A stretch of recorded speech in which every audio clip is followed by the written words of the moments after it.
BNP আমরা বলি, সেই বিএনপির কেন্দ্রীয় অফিস সেটা সরকার বেদখল করে নিয়েছিল এবং আজকে আমরা আপনাদের সামনে আবার উপস্থিত হয়েছি জনগণের কথা বলার জন্য।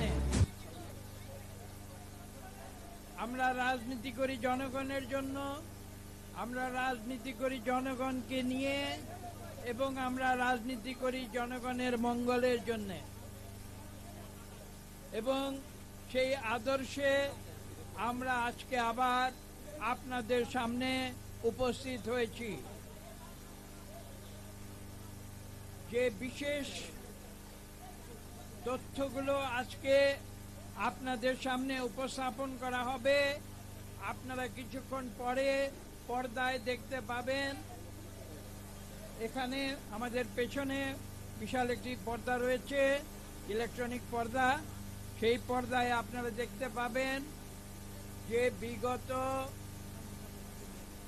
7ই জানুয়ারি যে ভুয়া এবং প্রহসনের নির্বাচন সরকার করেছে, সেই ভুয়া এবং প্রহসনের নির্বাচনের যে সত্যি, সেই সত্যি ঘটনাগুলো আমরা ইলেকট্রনিক প্রেজেন্টেশনের মাধ্যমে আপনাদের সামনে উপস্থাপন করব। আমরা বরাবর একটি কথা বলে এসেছি, সেটা হচ্ছে এই যে বাংলাদেশে গণতন্ত্র আজকে মৃত। যে গণতন্ত্রের জন্য বাংলাদেশ স্বাধীন হয়েছিল, যে গণতন্ত্রের প্রতিষ্ঠা আমরা বলেছিলাম পাকিস্তানের অবকাঠামোর ভেতরে সম্ভব নয় এবং সেজন্য একটি স্বাধীন দেশ লাগবে, যেই দেশের নাম হবে বাংলাদেশ। লক্ষ লক্ষ মানুষ সেই মুক্তিযুদ্ধে তাদের বুকের রক্ত ঢেলে দিয়ে এই বাংলাদেশ সৃষ্টি করেছিল। আজকে এই আওয়ামী লীগ সরকারকে আমরা প্রশ্ন করতে চাই, তারা নিজেদের নাকি মুক্তিযুদ্ধের পক্ষের শক্তি বলে দাবি করে।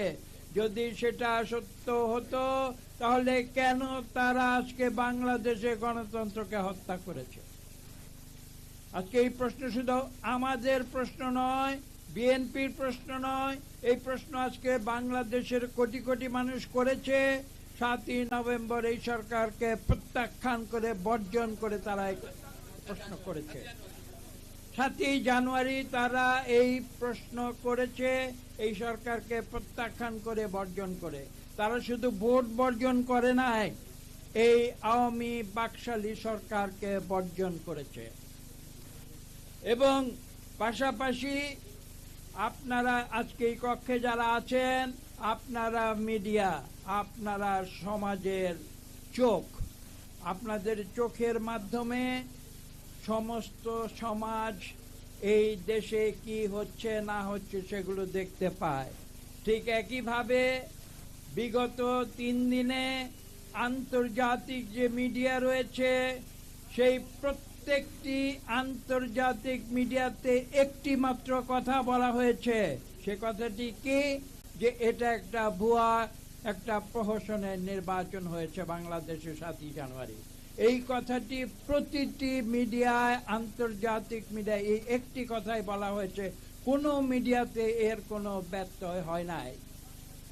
পাশাপাশি মিডিয়ার পাশাপাশি সারা বিশ্বের যে গণতান্ত্রিক রাষ্ট্রগুলো রয়েছে, যারা গণতন্ত্রে বিশ্বাস করে, আমেরিকার যুক্তরাষ্ট্র বলেন, ইউনাইটেড কিংডম বলেন, অস্ট্রেলিয়া বলেন, কানাডা বলেন, ইউরোপিয়ান ইউনিয়ন বলেন, অথবা জাতিসংঘের কথাই বলেন, যে জাতিসংঘ বিশ্বের 200টি দেশের সমন্বয়ে গঠিত, তাদের প্রত্যেকটি স্টেটমেন্ট আপনারা পাঠ করুন। সেখানে কি বলেছে? যেমন আমি একটি উদাহরণ দিচ্ছি, যুক্তরাষ্ট্র, আমেরিকার যুক্তরাষ্ট্র কি বলেছে? তারা বলেছে যে this election has not been free and fair. এই কথাটি কি আমরা বিগত 15 মাস যাবৎ বলে আসি নাই? আমরা কি বলিনি যে আওয়ামী লীগ যতক্ষণ ক্ষমতায় আছে তাদের অধীনে কোনো নির্বাচন কমিশন সুষ্ঠু নিরপেক্ষ নির্বাচন করতে পারবে না।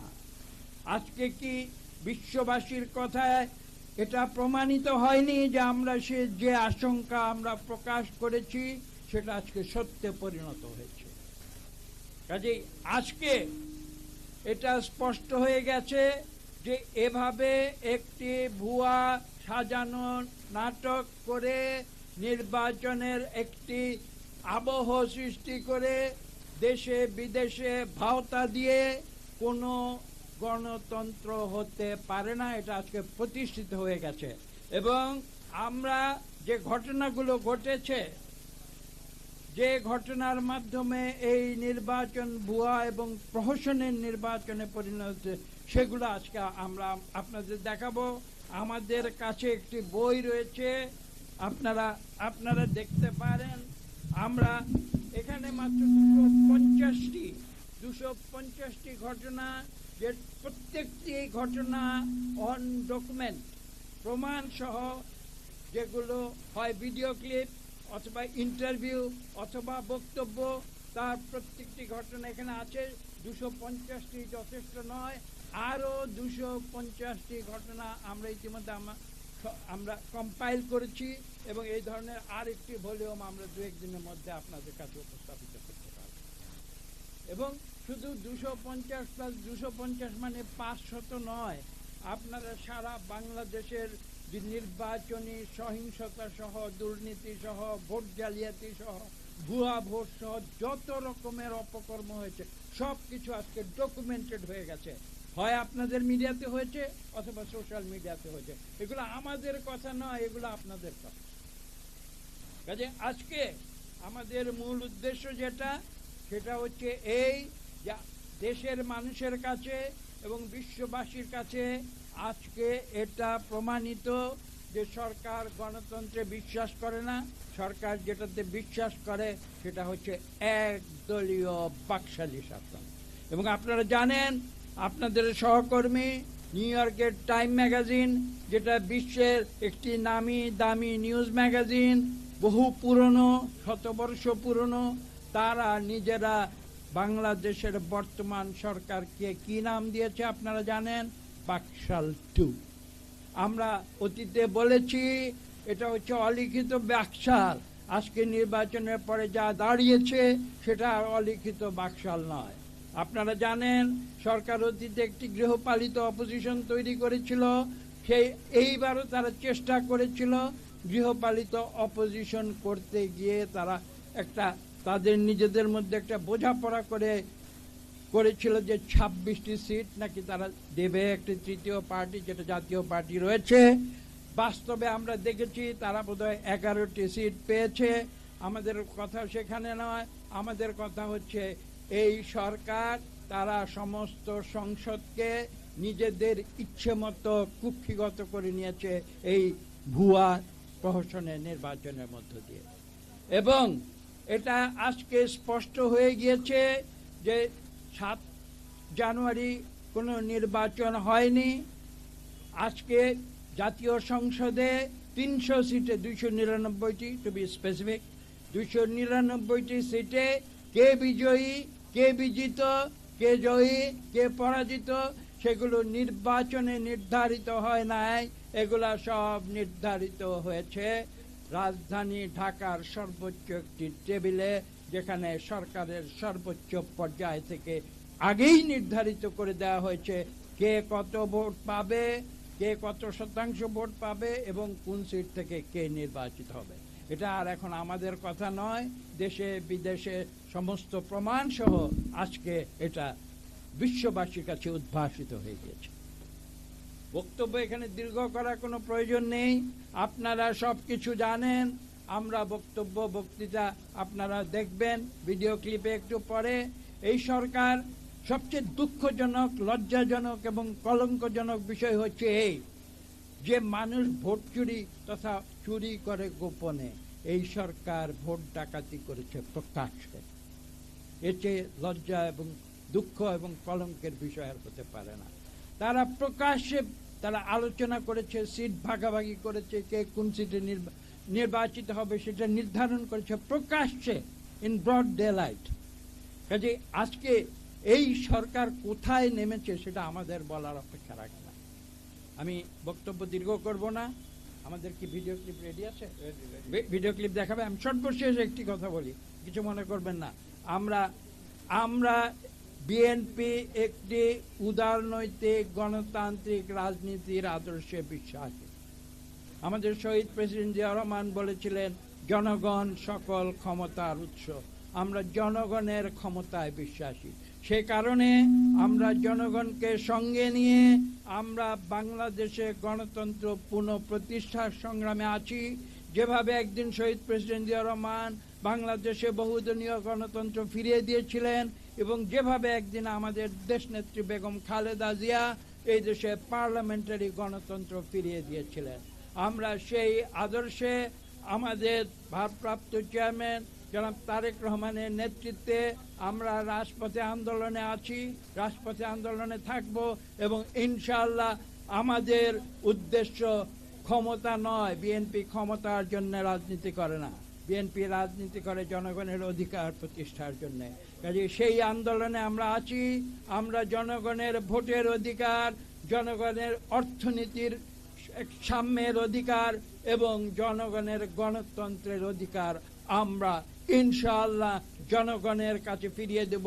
এবং ভবিষ্যতে আমরা এমন একটি পরিবেশ বাংলাদেশে সৃষ্টি করব যেখানে সুষ্ঠু নিরপেক্ষ নির্বাচনের মাধ্যমে জনগণের সরকার বাংলাদেশে প্রতিষ্ঠিত হয়। আপনাদের ধন্যবাদ। এখান থেকে সরে এই স্ক্রিনে দেখাবে তো, এখান থেকে সরতে হবে। পিছিয়ে যান, পিছিয়ে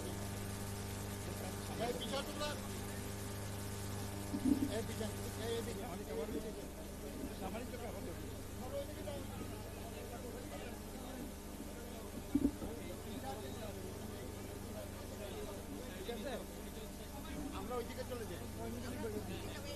আমরা এখানে টাকা দরকার নাই। আমি দেখা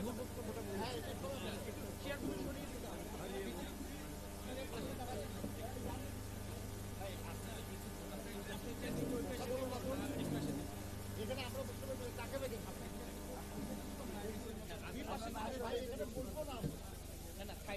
আমাদের দেখার কোনো দরকার নেই, তাও নাই।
আর আমার পাওয়ার চাই, কোথায় লাভজনক হবে কোথায় লাভজনক হবে না আমাদের থেকে ওই কিতাব পড়া দুইজন বা বাইরের থেকে একজন এসে তারা জানবে না।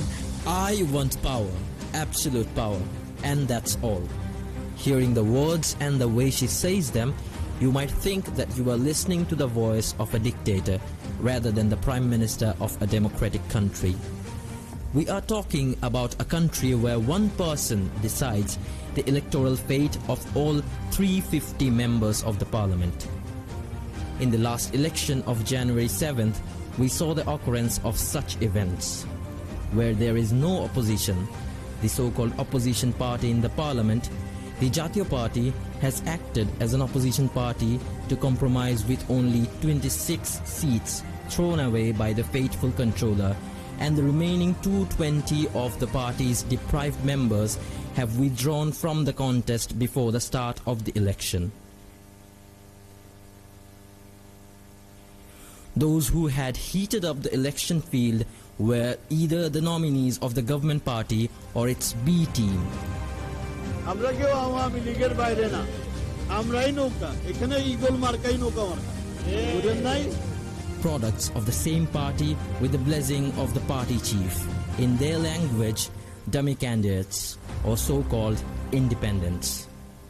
The entire incident is a reflection of the plan of 50 years ago, the Farcical system, created by the Prime Minister's father, was a one-party rule in Bangladesh where there were no such thing as an opposition party.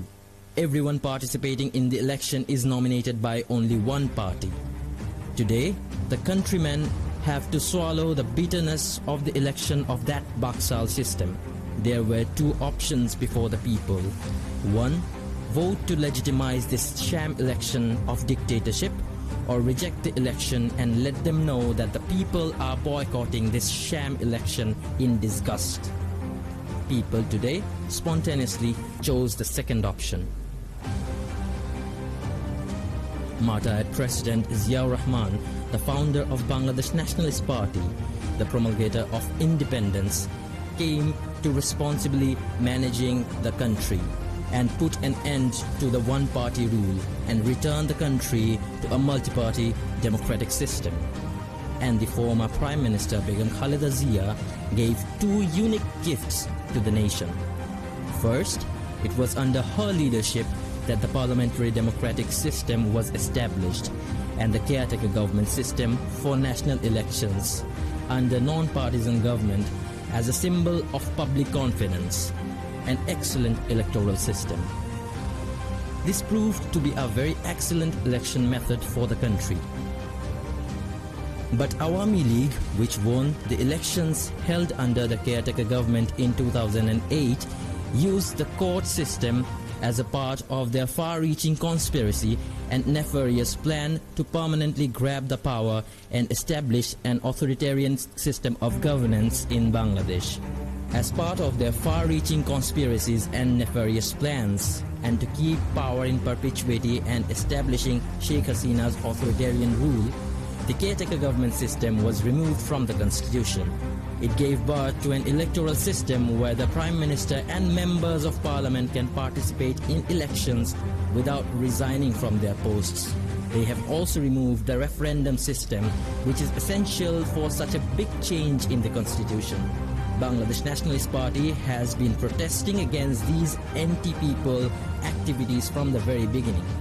The people of the country have much regrettably lost their opportunity to exercise their right to vote, and this government has from the very beginning sought to divert the people from voting by making the right to vote meaningless so that their hold on power is not questioned.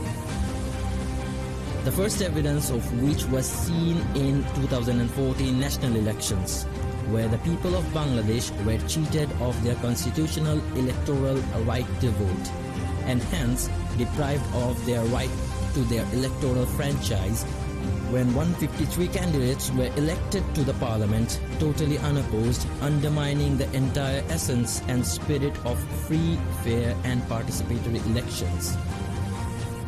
In 2018, the mass public witnessed another novel fraud of midnight election. On the assurance of today's Prime Minister, even Bangladesh Nationalist Party participated in that tainted election of 2018. But along with the people of the country, BNP was also cheated that day.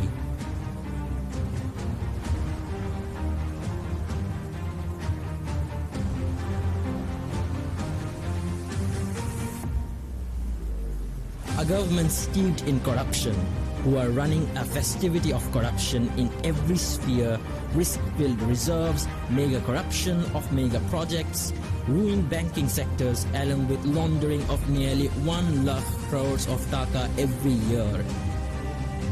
The police and the administration have been made 100% party obedient and partisan. The judicial system is questionable, and an ineffective and spineless election commission has been added to it. What other option did the BNP and their like-minded parties have but to boycott the election in protest of such a staged sham election? The so-called national election of January the 7th is a clear proof that there was not the slightest mistake in their decision. What did the world see? Every polling station is empty of voters from the morning till evening. Whether in the city or in the villages, the election officials are out to work, children voting to show increased voter percentage and notorious creatures in front of the fields, free movement of animals in front of the fields near the polling stations. But what followed was not only tragic but scandalous for any country and nation in this modern world. Freestyle filling of ballot boxes with government party symbols in front of the election officials.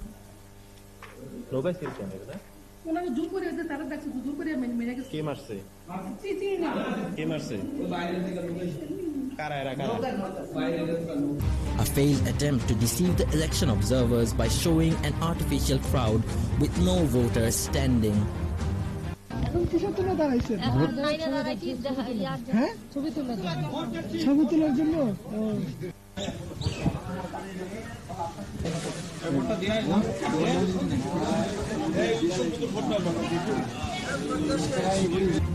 But the most shameful thing was that involvement of young children in this fraudulent activity. বয়স কত? বয়স 18। 18 বয়স 18 প্রমাণ আছে? কি voter? হ্যাঁ? কার vote দিতে আসছো? Even the Prime Minister's center itself was not free from the episode of election fraud. The official result sheets showed that she got 100% of the voters cast in one center, while other candidates got 0 votes. In another center, her votes were more than the number of total votes casted. Of course, as it relates to the Prime Minister herself, it may be corrected by now. The constituency of the General Secretary of Awami League was not spared from electoral lawlessness. There were also numbers of cases were seen of publicly giving the seals to both symbol, which is the symbol of Awami League. জুমায়ে seal মারতেছে ওয়াজুল কাদেরের vote বিচিত্র। এই নির্বাচনের নাম হলো বাল্য নির্বাচন। শেখ হাসিনাকে চুরি করে নির্বাচন তৈরি হওয়া লাগলো। সবচেয়ে বেশি ওয়াজুল কাদেরের এলাকায় চুরি হয়েছে। The constituency of Prime Minister's private investment advisor Salman F. Rahman was also not left out. Dhaka 1 আসনে দোহারের মকসুদপুরের শাইনপুকুর সরকারি প্রাথমিক বিদ্যালয় কেন্দ্রে সাধারণ শিশুদের দিয়ে ভোট দেওয়ার অভিযোগ এমন প্রমাণও পাওয়া গেছে। নির্বাচনী কর্মকর্তা বললেন যে বিষয়টি নিয়ে তার কিছুই করার ছিল না। There were incidents of fake voting by sealing the ballots by party men openly.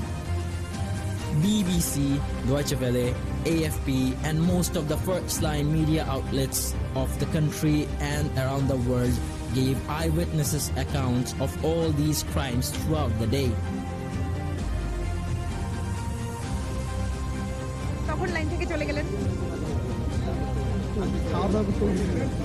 All day, almost every polling station across the country was found empty. But in the afternoon, all on a sudden, the Chief Election Commissioner gave information to the public of 18.5% voter count. But almost all television reports in Dhaka itself say that this rate is not more than 5 to 7%.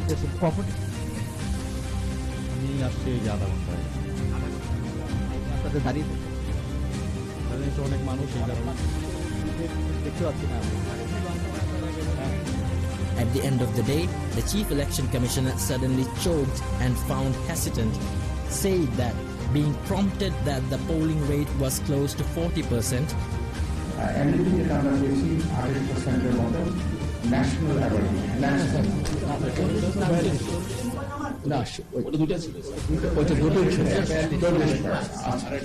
Because, like him, everyone in the country knows how much to say the polling rates. Several Awami League leaders are confessing to their past misdeeds by self-immolation today. How they sealed thousands of ballot boxes the night before the voting of 2018. Clashes in between the government parties, members, burning of polling stations, shootings, amputations of hands, severe injuries and murders were not left out. This so-called election unwittingly created a plebiscite referendum where 90% of the people abstained from voting and showed unwavering support for the necessity of a caretaker government as demanded by Bangladesh Nationalist Party, and it proves their victory. প্রত্যেকটা বুথে প্রায় একই scenario যে 431টা vote আছে, তার মধ্যে vote করেছে 3টা, 450টা ভোট আছে, তার মধ্যে ভোট করেছে 9টা। এরকম ভাবে আসলে খুব কম সংখ্যক ভোট আমরা দেখতে পাচ্ছি। Old age allowance cards, widow allowance cards, disabled cards and national identity cards, withholding them, threat of not burial after death, fear of torture by Awami cadres, call to go to polling stations on mosque microphones. Nothing could make 90% people to go to the polling station. We know that historically no dictator has lasted forever, and Bangladesh will be no exception. This farcical election on January 7th undoubtedly took the movement to overthrow the dictatorship a step forward. Even in the midst of 100 disappointments, some convincing realities reveal our intuition, and I would like to introduce you to such a scenario.